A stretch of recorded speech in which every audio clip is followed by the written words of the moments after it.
lot of looming questions for the newspaper industry in the digital age, and if you want to talk to anyone about it, you want to talk to Martin Nisenholtz, Senior Vice President of the New York Times Company's digital operations. Martin, thanks so much for joining us. My pleasure. You've been running digital at the New York Times since 1995, back when the print model was still intact. You've seen so many changes at the Times and in the industry. What surprised you most? Well, let me start by saying the print model is still very much intact. But to answer your question, I think the thing that surprises me most is just the sheer power of social media in spreading the news. I mean, it's just been an enormous turbocharger on Times content. Tweeted, blogged, Facebooked, whatever.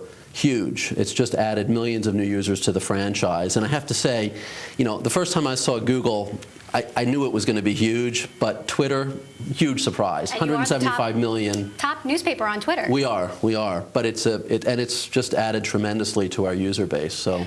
The New York Times moving to a paywall in the first quarter of 2011, going to start charging readers after they read a certain number of articles. You've tried this before and it didn't work. What makes you think it's going to work this time, and what have you learned from models at like the Wall Street Journal and the FT? Well, actually, we haven't tried it before. The metered model is a new approach. The FT actually has that approach. And as you suggest, it's a certain number of free articles, and then after that it tips into a paywall. And the reason you do that is to keep your big base. You're going to want to keep that big audience of people coming in from Twitter and elsewhere, and you're monetizing the people who are drinking very deeply, using a lot of the content. So it's actually a new model.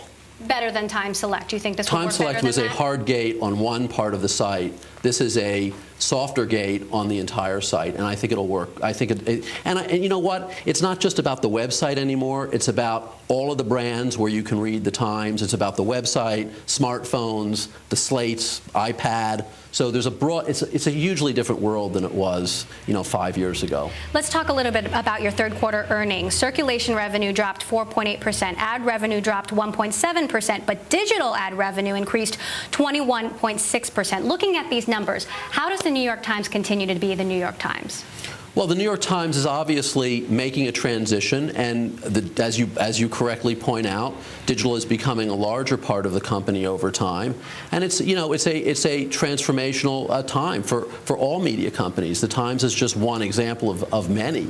So, you know, as digital becomes stronger, you know, that part of the company will grow. As you've seen that happen over the last, you know, several years, digital has become a larger part of the advertising base, but we still have a very, very strong circulation base at the New York Times Company, and obviously a strong base of print revenue as well. All right, thank you so much. Martin Nisenholtz of the New York Times Company. Thank you. Very interesting to see what the future holds for your newspaper. Thanks so much.